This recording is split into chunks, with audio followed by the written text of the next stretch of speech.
It was 4 in the morning, and I was sitting beside my fiancé when I realized I had completely hit rock bottom.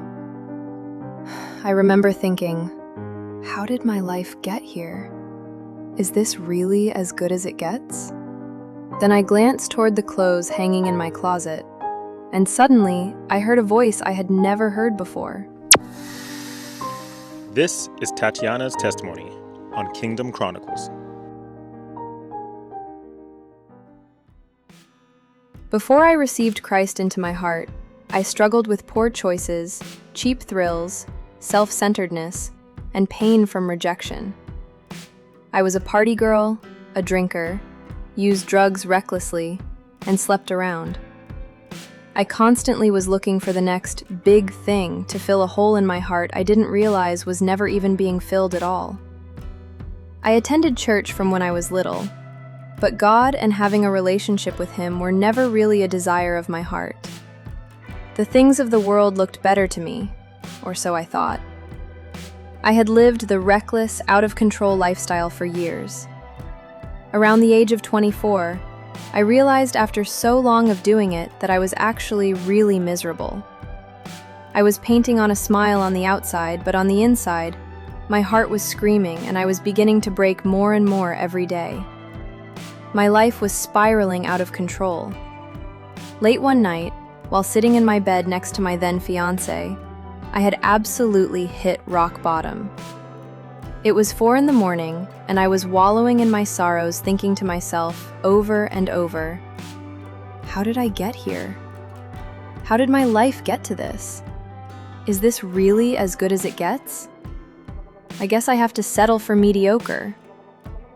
I happened to glance at the clothes hanging in the closet, and all of a sudden, a voice from heaven I had never heard before spoke straight into my heart and said to me, "Take your clothes and go back home. This is not the life I have for you, Tatiana. I have something so much better planned for you." It was the voice of the Lord assuring me He was meeting me right where I was at, extending His hand to me, assuring me He was still there all along.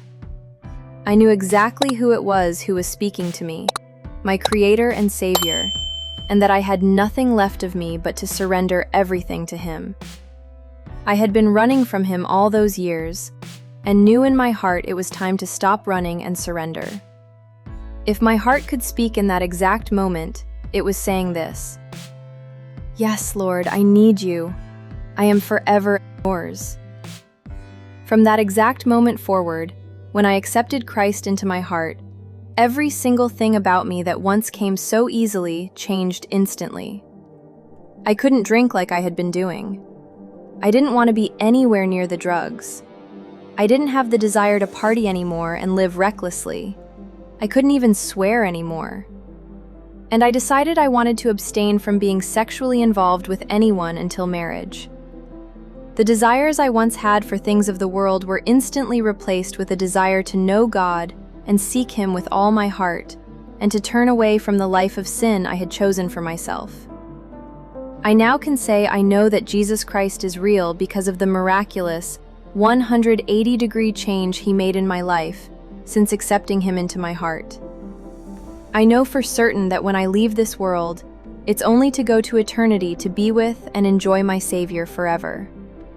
I'm saved and have been set free by the one who reached His hand down into my deepest pit and saved me from myself so that I could be free to live for Him and enjoy Him forever. Tatiana's story really made me think about how easy it is to spend our lives chasing the next thing. We're talking about the next relationship, the next night out, the next experience, the next thing that we think is finally going to make us feel happy, wanted, or in some ways even complete. And sometimes we can choose those things for so long that we don't even realize that they're not serving us anymore. But what stood out to me the most about Tatiana's story wasn't only that her life changed, it was actually how she was changed. At 4 in the morning, at one of the lowest moments of her life, Tatiana says God spoke to her directly in her heart. And in that moment, she knew it was time to stop running. She describes what happened next as surrender. And I know surrender can sometimes sound like defeat, but in this context, I think it means something much different. It's actually saying, God, I've been trying to do this my way. I've been holding on to the things that I thought would make me happy, And now I'm choosing to trust you with my life instead. Maybe your circumstances look nothing like Tatiana's, but maybe you've asked the same question that she did. Is this really as good as it gets? Maybe everything looks okay from the outside, but somewhere inside, you know that something is missing. Tatiana spent years chasing the thing that she thought she wanted, only to discover what she really needed wasn't another experience or relationship, or even a temporary escape. What she really needed was God. And one last thought. I also love how dramatically Tatiana describes her transformation. Now, she says that desires that had controlled her for years suddenly began to disappear. That won't necessarily be everybody's experience. Sometimes God changes things in an instant. Other times, He walks through us on a much longer journey of healing, conviction, growth, and change. But either way, choosing to stop running and place our lives in His hands is where that journey can truly begin. The message I take from Tatiana's story is simple. You can spend a long time running from God and still discover that He hasn't stopped reaching for you. And maybe the life that you're afraid to let go of is standing in the way of something much better than you can even imagine right now. If Tatiana's story connected with you, you should watch Melody's testimony next. She also found herself caught in partying and addiction and wondered if she had gone too far. But her story is a powerful reminder that it's never too late for God to change the direction of your life. I'll put that story right here for you. And until next time, remember, every story has the power to change a life.